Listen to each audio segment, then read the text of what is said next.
ఒక అనాథ అని చెప్పుకోవడం నాకు బాధాకరం. ఇప్పుడు ఫస్ట్ టైం నీళ్ళలో దుంకుతున్నా 27వ సంవత్సరం సర్వీస్ చేయబట్టి 141 మందిని దూకి నా స్వతంత్రంగా కాపాడి.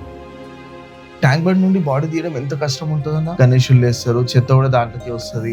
దాంట్లో నుండి బాడీ తీయడం ఎంత టఫ్ ఉంటుందన్న. నేను ఒక 10 ఫీట్ల హైట్ వరకే నీళ్ళల్లో నాకు కనబడతాయి. 10 ఫీట్లు దాటిందంటే బ్లాక్ అయింది. ఆ బ్లాక్ తర్వాత ఇంకా బ్లాక్ అయింది. అది ఈ శివకు తెలియదు. ఎందుకంటే నేను మా అమ్మకి ఇచ్చిన మాట, మా తమ్ముడు పోయిన బాధ ఇట్లా పట్టుకుని డెడ్ పడింది. అది అప్పటికే నాకు శ్వాస ఓపిక తప్పిపోయింది. నువ్వు ఇంత మందిని చూస్తుంటావు కదా, ఈ కరెంట్ జనరేషన్ లో అసలు సూసైడ్ చేసుకోవడానికి ఏందని అంత పెద్ద కారణాలు?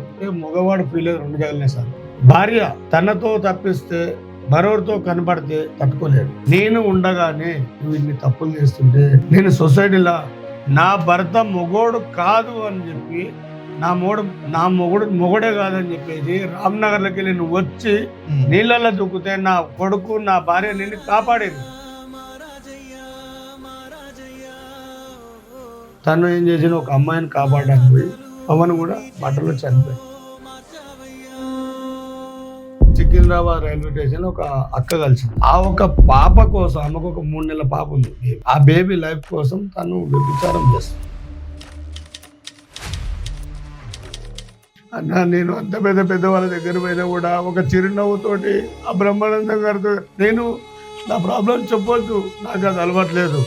ఎందుకంటే నాతో వచ్చిన కష్టం నేనే తీర్చుకోవాలి అని ఒక పట్టుదలతో నేను ముందరకు వచ్చినా. కానీ అనుక్షణం ఆ నీళ్లు, ఆ బండ్ల వెహికల్ సౌండ్, ఆడ ఉన్న కుక్కలు, కాలభైరవుడు ఎవరైతే ఉన్నారో ఆ నా చుట్టుపక్కల ప్రదేశం. నేను ఎక్కడ పోను. నేను చేస్తుంది ఒక కాటికాపరి పని. నేను శివం చేస్తున్నది ఒకటే పని. నా జీవిత చరిత్రకి ట్యాంక్ బండ్ శివకి అనుబంధం, ఆప్యాయత పెరిగిన స్థలం, లొకేషన్ ట్యాంక్ బండ్.